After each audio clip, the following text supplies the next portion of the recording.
if you are what you think about, then you have to start getting real careful about what you think about. Now you have to start this with being cautious about every conversation that you have with your friends, with your relatives, with your mother, with your husband, with your children, that focuses on what's missing in your life. Because if you want to attract something into your life, something good, something grand, something godlike, something prosperous, something of well-being, health, whatever it might be, if you want to attract that into your life, but you're talking about what's missing and thinking about what's missing, and you understand that what you think about is what expands, you will continue to expand more of what's missing, and you'll continue to attract what's missing in your life. I never talk about what's missing in my life. I only put my attention on what I intend to create. And I have shifted it. And I learned this lesson a long time ago, but the place that it probably expresses it better than any is Esther and Jerry Hicks' book, Ask and It Is Given. The Teachings of Abraham, it's called Learning to Manifest Your Desires, have more than anything, I think they're the greatest, among the really greatest teachings on the planet today. And I know Esther and Jerry, I know them well, I've been with them on many occasions. It's about practicing this idea of not putting your thoughts on what is missing and shifting it to, it's on its way. It's on its way. It's on its way. 4 words, just get them tattooed someplace inside of you. Whatever it is that you would like to attract into your life, know that it's on its way. And I want to say to you that as you begin to get your thoughts more harmonized with Tao thinking, that is, with the thinking of the source, thinking of God, that which always has been, that which does nothing but leaves nothing undone, as you begin to more and more harmonize in this way, what happens is that you start elevating your thoughts so that the habit of how you think becomes more harmonized. Rather than a polarity with what you want to attract, it becomes harmonized with it, and it becomes your natural way of how you think all the time. And you start then beginning to teach your children the same way of thinking. So you just catch them when they start saying things like, oh, with my luck it won't work out. Why have any of us ever learned to say, with my luck, and having it mean things aren't going to work out?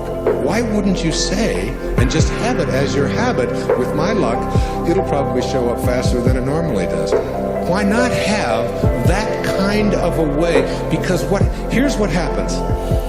As you begin to shift the way that you think and have an anticipation that this thing is going to work out for you, you can only act upon your thoughts. And as you get these higher and higher thoughts, what happens is that the thought is now more aligned with what it is you want to attract, and then you start acting upon that thought. And as you start acting upon the thought that it will work out, that it's probably on its way, you start to see how this whole system all works. In other words, call it the universe, whatever you want, begins to conspire with you. It begins to act almost where you suddenly become a collaborator with fate.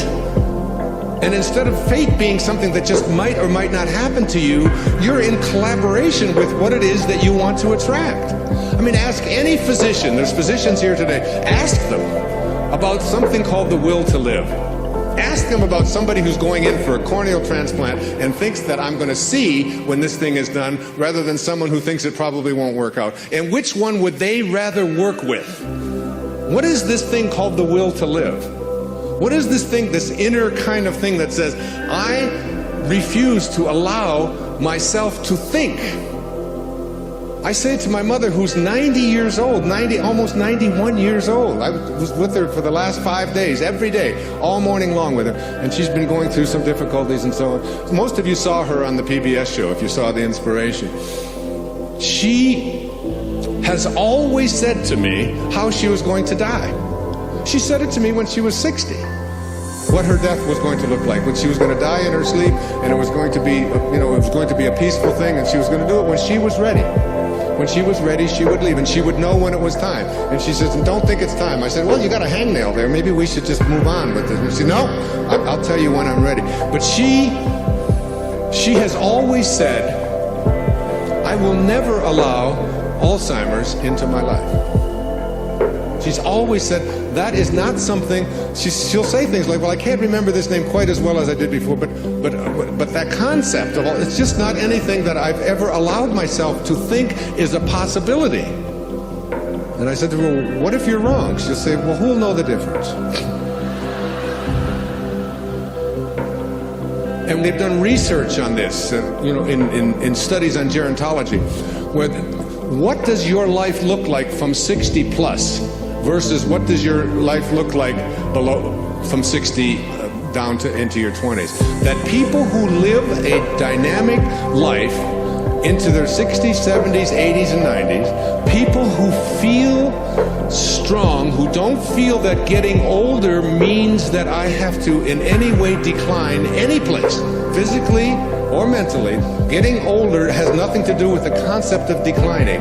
That when people are in their 20s and 30s and 40s and 50s, and this is their perception of what their life is going to be like when they're in their 60s, that those people have a much greater chance of not attracting the kinds of diseases that are so much age-related as do people who think of old as infirm and declining throughout their 20s, 30s, 40s, and 50s. That you change the way you believe about that and you say declining is not a possibility. I don't think about what's missing. You don't put your attention on what's missing. You don't tell other people about what's missing. And you don't tell other people about what you can't do and what isn't working and how terrible the world is. And the Tao teaches so much of it was written for leaders, people in positions of power. But I've translated all of that into your own level of leadership. And the great leaders are the ones who eschew violence.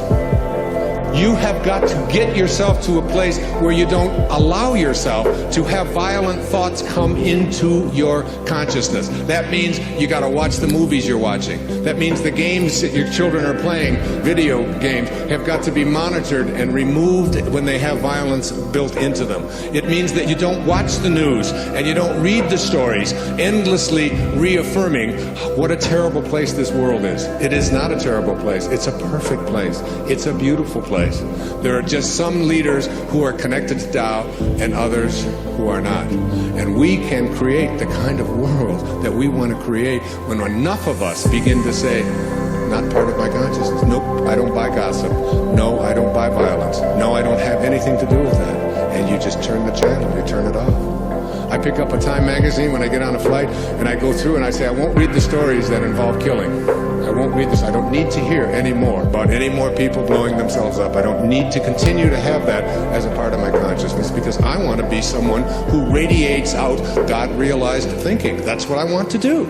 And I can't do that if I'm constantly being imbued with that. So I just go through the pages, page.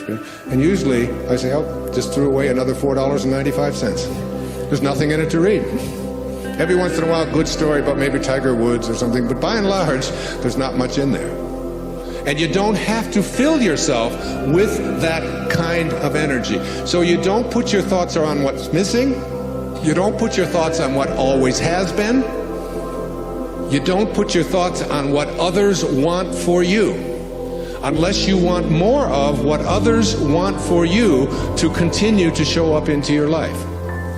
So that if you're having conflicts with anybody that's out there, you don't have to put your attention on any thought that is out of harmony with the relationship that you would like to have. It doesn't have to be. You can have a love story replace a hate story by just changing your thoughts.